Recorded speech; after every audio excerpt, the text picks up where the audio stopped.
तो आज हम बात करेंगे बच्चों पोलराइजेशन की, या मैं कह दूं फजान्स रूल, या फिर मैं कह दूं covalent character in ionic compounds की। बच्चों बहुत इंपॉर्टेंट टॉपिक है बच्चों, स्टार मार्क कर लीजिएगा इस टॉपिक को। इस टॉपिक को रिलेट करते हुए हम बहुत सारी चीजों को कंपेयर करेंगे, जहां पर melting point, colour of compound, density, इन सब को कवर करेंगे बच्चों। तो बहुत ध्यान से समझिएगा इस चीज को। तो सबसे पहले मैं स्टार्ट करता हूं कि पोलराइजेशन होता क्या है बच्चों। When an cation approach A anion closely, then the positive charge of cation attract the electron cloud of anion towards itself। क्या बोला? पोलराइजेशन क्या होता है? जब भी कोई कैटायन और एनायन आपस में क्लोज आ रहे होते हैं, तो जो पॉजिटिव चार्ज कैटायन होता है वो नेगेटिव चार्ज एनायन के इलेक्ट्रॉन क्लाउड को क्या करता है? अट्रैक्ट करता है। क्या करता है? अट्रैक्ट करता है। और उसी को हम क्या बोलते हैं? उसी को हम बोलते हैं polarisation. Due to electrostatic force of attraction between them. वो अट्रैक्ट क्यों करता है? वो अट्रैक्ट करता है क्योंकि वहां पर इलेक्ट्रोस्टैटिक फोर्स ऑफ अट्रैक्शन हो जाता है एनायन और कैटायंस के बीच में। बात क्लियर है? But at the same time, cation also repel the positive charge of nucleus of anion। उसी टाइम पर जब कैटायन नेगेटिव चार्ज को अपनी तरफ, एनायन को अपनी तरफ अट्रैक्ट कर रहा होता है, उसी टाइम पे उस एनायन के पास जो पॉजिटिव चार्ज न्यूक्लियस होता है, उसकी वजह से क्या होता है? रिपल्शन भी होता है बच्चों। कुछ क्या होता है? कुछ रिपल्शन भी होता है। अब ये क्या बात हुई कि अट्रैक्शन भी हो रहा है और रिपल्शन भी हो रहा है, तो यहां पर क्या हो गया? एक कंबाइंड इफेक्ट हो गया। दैट मींस अट्रैक्शन भी प्रेजेंट है और रिपल्शन भी प्रेजेंट है। So due to this combined effect, cloud of anion is elongated towards cation. क्या बोला? इस कंबाइंड इफेक्ट होने की वजह से जो एनायन का क्लाउड होता है वो कैटायन की तरफ क्या हो जाता है? इलोंगेटेड हो जाता है। दिस इज कॉल्ड डिस्टॉर्शन और polarisation of anion by the cation. क्या बोला? इसको हम बोलते हैं पोलराइजेशन ऑफ एनायन। एनायन का क्या हो गया? एनायन का पोलराइजेशन हो गया है। और किसने किया है? By the cation. बात क्लियर है? And anion is polarised. Anion का क्या हुआ था? पोलराइजेशन हो गया है और एनायन पोलराइज्ड हो गया है। बात क्लियर है? क्या होता है पोलराइजेशन और कौन कौन सी चीज होती है? यहां पर दो फैक्टर पढ़े हमने। एक तो हो गया अट्रैक्शन कैटायन और एनायन के बीच में, एक हो गया रिपल्शन किसके बीच में? कैटायन और एनायन के न्यूक्लियस के बीच में, पॉजिटिव पॉजिटिव के बीच में क्या हो गया? रिपल्शन हो गया। तो हमने यहां पे क्या पढ़ा? कंबाइंड इफेक्ट होता है। और कंबाइंड इफेक्ट होने की वजह से क्या पढ़ा? कंबाइंड इफेक्ट होने की वजह से हमने ये पढ़ा कि वहां पर जो एनायन की इलेक्ट्रॉन डेंसिटी होती है वो थोड़ी डिस्टॉर्ट हो जाती है कैटायन की तरफ। इसलिए हम बोलते हैं polarisation of anion by the cation. बात क्लियर है यहां तक कि पोलराइजेशन क्या होता है? अब एक टर्म आती है पोलराइजेशन पावर। क्या आती है? Polarisation power. ये क्या होती है? अब इसको समझते हैं। The ability of cation to polarise a anion is called polarisation power of cation. क्या बोला मैंने ये बोला कि मान लीजिए कोई भी मेरे पास ये कैटायन है और एक ये मेरा एनायन है, तो कैटायन के पास कितनी पावर है? कैटायन के पास कितनी एबिलिटी है कि वो किसी एक एनायन को क्या कर दे? पोलराइज कर दे। क्या कर दे? पोलराइज कर दे। मतलब उसकी इलेक्ट्रॉन डेंसिटी को डिस्टॉर्ट करके कुछ अपनी तरफ ले ले। क्या कर दे? उसकी इलेक्ट्रॉन डेंसिटी को कुछ अपनी तरफ ले ले। उसको क्या बोलते हैं? उसको बोलते हैं polarisation power of cation. That means cation के रेस्पेक्ट में बोला जाएगा पोलराइजेशन पावर, कि कितनी पावर रखता है कैटायन। और एनायन के केस में क्या बोला जाता है? Polarisation. That means anion polarisation कितना हो सकता है और कैटायन कितना पोलराइजेशन कर सकता है। तो कर सकता है को पावर से दिखा देंगे, पोलराइजेशन पावर। बात समझ में यहां तक? और आपने यहां देखा है मेटल, मेरा जो कैटायन था और एक जो मेरा एनायन है, तो मेटल ने क्या किया है? यहां पर उस एनायन की इलेक्ट्रॉन डेंसिटी को डिस्टॉर्ट कर दिया है। बात क्लियर है? Polarization power of cation is also called as ionic potential और charge density। क्या बोला हमने ये बोला है बच्चों की पोलराइजेशन पावर ऑफ कैटायन जो होती है उसको आयोनिक पोटेंशियल भी बोला जाता है और चार्ज डेंसिटी भी बोला जाता है। आयोनिक पोटेंशियल का अगर मैं बात करूं, फॉर्मूला क्या होता है? तो आयोनिक पोटेंशियल, जिसको हम फाई भी बोलते हैं, equals to charge on cation upon size of cation, या फिर कभी कभी हमें रेडियस ऑफ कैटायन भी देखने को मिल जाता है वहां पर। बात क्लियर है? तो आयनिक पोटेंशियल कैसे कैलकुलेट किया जाता है? ऊपर लिखा जाता है कैटायन के ऊपर कितना चार्ज है वो, और नीचे लिखा जाता है कि कैटायन की साइज क्या है वो नीचे लिखी जाती है, जहां से हमें आयोनिक पोटेंशियल मिल जाता है, या फिर मैं बात कर दूं चार्ज डेंसिटी मिल जाती है, या फिर मैं बोल दूं पोलराइजेशन पावर मिल जाती है। वो तीनों क्या है? सेम ही चीज है। बात क्लियर है? तो हमने क्या क्या पढ़ा, एक हमने पढ़ा पोलराइजेशन क्या होता है और एक हमने पढ़ा पोलराइजिंग पावर क्या होती है। अब मैं बात करता हूं पोलराइजेबिलिटी की। ये क्या होती है? Polarisability is a ability of anion to get polymerised by the cation. ये क्या होती है? एनायन के पास एक एबिलिटी होती है कि एनायन कितना पोलराइज हो सकता है कैटायन के साथ। बात क्लियर है? दैट मींस एनायन कितना पोलराइज हो जाएगा कैटायन के द्वारा, वो होती है पोलराइजेबिलिटी। बात क्लियर है? Polarisation of an anion cause sharing of some electron between the ions. अगर पोलराइजेशन वहां पर कहीं हो रहा होगा तो वहां क्या होता है? पोलराइजेशन का मतलब हो गया polarisation of anion cause sharing of some electron. वहां पर कुछ इलेक्ट्रॉन्स की शेयरिंग होती है, किसके बीच में? Between the ions. That means क्या हुआ? So the ionic bond acquired some covalent character। क्या बोला मैंने बच्चों? जब भी वहां पोलराइजेशन हो रखा होता है तो आप देख पा रहे हैं कि कुछ इलेक्ट्रॉन्स जो आयनाइंस के होते हैं वो शेयर किए जाते हैं, किसके साथ? कैटायन के साथ शेयर किए जाते हैं। और अगर इलेक्ट्रॉन शेयर किए जाते हैं दैट मींस एक आयोनिक बॉन्ड के अंदर कुछ कोवलेंट कैरेक्टर आ जाते हैं। क्या जाते हैं? कोवलेंट कैरेक्टर आ जाते हैं। अब कोवलेंट कैरेक्टर क्यों आए? बिकॉज हम जानते हैं because by sharing of electron covalent compound are formed. अगर इलेक्ट्रॉन का शेयरिंग हो रखा होता है तो कोवलेंट कंपाउंड फॉर्म होते हैं। इसलिए हमने बोला कि आयोनिक कंपाउंड के अंदर कुछ कोवलेंट कैरेक्टर आ जाते हैं। बात क्लियर है यहां तक? So polarisation is directly proportional to covalent character. That means क्या मतलब हुआ?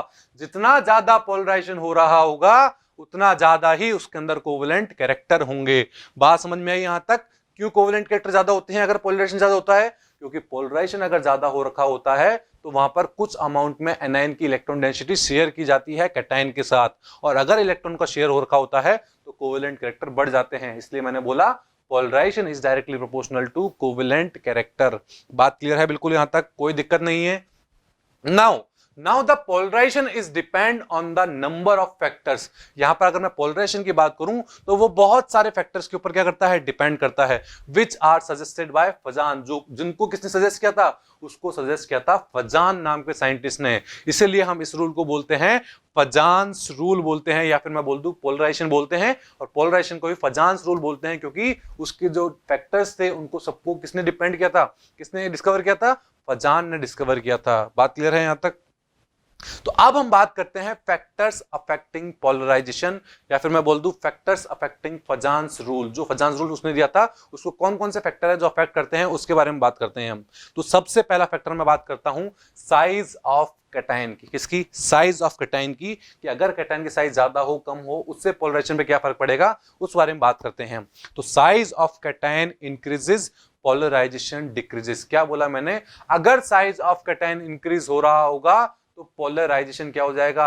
डिक्रीज हो जाएगा। That means size of cation is inversely proportional to polarisation. जैसे जैसे साइज ऑफ कैटायन बढ़ेगा पोलराइजेशन डिक्रीज हो जाएगा। बात क्लियर है?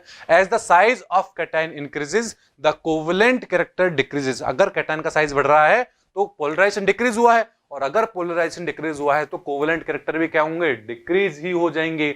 और कोवेलेंट कैरेक्टर अगर डिक्रीज होंगे दैट मींस वहां पर आयोनिक कैरेक्टर इंक्रीज हो जाएगा। क्या कैरेक्टर इंक्रीज हो जाएगा? आयोनिक कैरेक्टर इंक्रीज हो जाएगा वहां पर।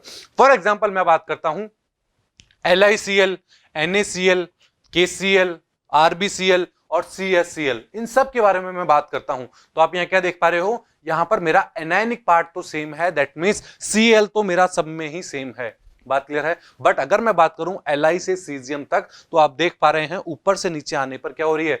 साइज इंक्रीज हो रही है। दैट मींस कैटायन पार्ट की साइज मेरी इंक्रीज हो चुकी है। और अगर कैटायन पार्ट की साइज इंक्रीज हो चुकी है तो आप क्या देख पा रहे हो कि ऊपर से नीचे आने पर पोलराइजेशन भी क्या हो गया? पोलराइजेशन भी डिक्रीज हो गया है। और अगर पोलराइजेशन ऊपर से नीचे आने पर डिक्रीज हुआ है तो क्या हो जाएगा? कोवेलेंट कैरेक्टर भी डिक्रीज हो जाएंगे। और कोवेलेंट कैरेक्टर भी डिक्रीज हो गए that means ionic character increase हो जाएगा वहां पर। बात क्लियर है? तो साइज ऑफ कैटायन ने किस तरह पोलराइजेशन को इफेक्ट किया हमने वो समझ लिया है बिल्कुल बहुत अच्छे से। बात क्लियर है? अब कहीं दिक्कत नहीं होगी हमको अगर कैटायन की साइज हमको डिफरेंस करती हुई मिल जाएगी तो। ये था फर्स्ट फैक्टर। अब मैं बात करता हूं सेकंड फैक्टर की, साइज ऑफ एनायन की। किसकी बात करता हूं मैं? अब मैं बात करता हूं साइज ऑफ एनायन की। तो साइज ऑफ एनायन अगर बढ़ रही होगी या कम हो रही होगी उससे क्या इफेक्ट होगा उस बारे में बात करते हैं। तो मैं बोलता हूं साइज ऑफ एनायन इंक्रीजेस और पोलराइजेशन इंक्रीजेस। क्या बोला इसने?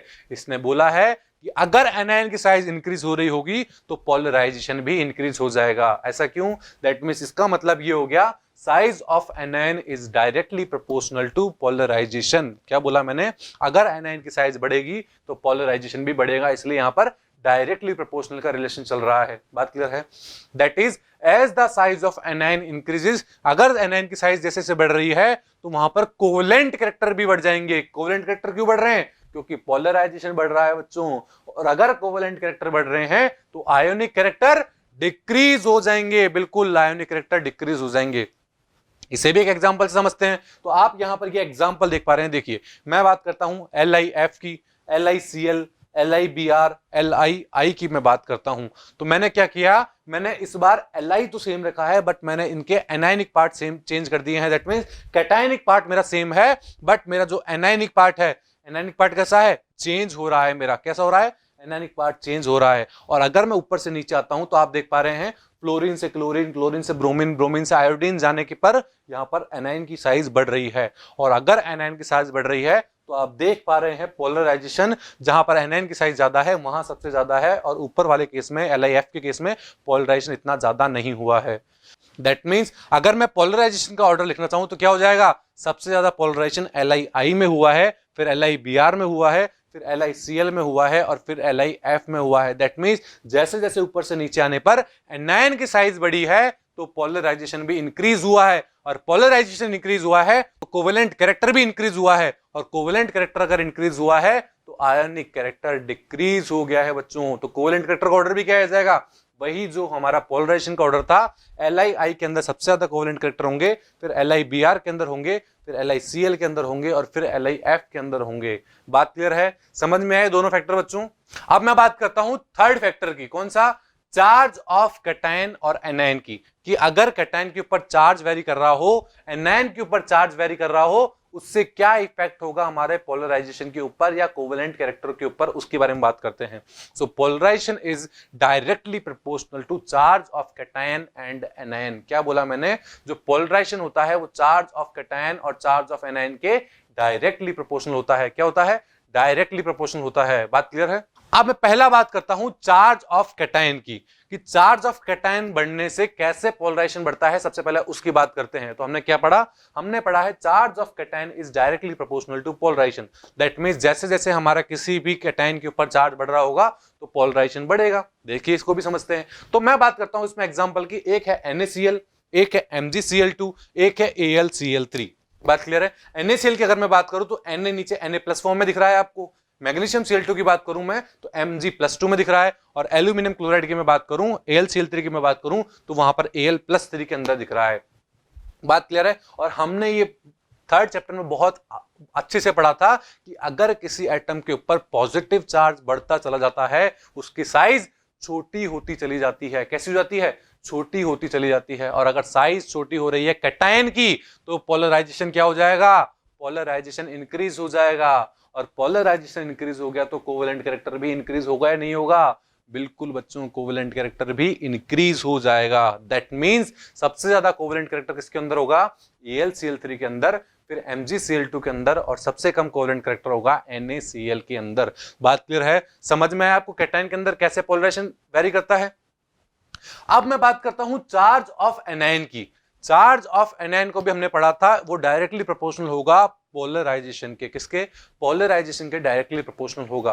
फॉर एग्जांपल मैं बात करता हूं F- O2- N3-, ये सारे क्या हैं? Same number of electron present है इन सब के अंदर। बात क्लियर है? और अगर same number of electron present है तो ये आइसोइलेक्ट्रॉनिक स्पीशीज है। बिल्कुल आइसोइलेक्ट्रॉनिक स्पीशीज है ये। और हमने पढ़ा था कि अगर किसी एटम के ऊपर नेगेटिव चार्ज ज्यादा होगा तो एनायन की साइज ज्यादा होगी, उस एटम की साइज ज्यादा होगी अगर उसके ऊपर नेगेटिव चार्ज ज्यादा होगा।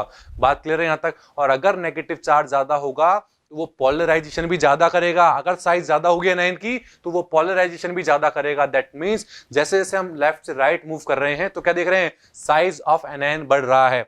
साइज ऑफ एनायन बढ़ता है तो पोलराइजेशन बढ़ जाता है। पोलराइजेशन बढ़ जाता है तो कोवेलेंट कैरेक्टर बढ़ जाएगा। क्या हो जाएगा? कोवेलेंट कैरेक्टर बढ़ जाएगा। बात क्लियर है? बात समझ में आई बच्चों आपको यहां तक कि किस तरह हमने सारे फैक्टर्स कवर किए हैं इसके अंदर कि किस तरह से पोलराइजेशन बढ़ता है। बात क्लियर है? अब हम बात करेंगे इसके बाद एप्लीकेशंस ऑफ पोलराइजेशन की, किसकी? एप्लीकेशन ऑफ पोलराइजेशन की, कि पोलराइजेशन को कहां कहां यूज किया जाता है। बात क्लियर है?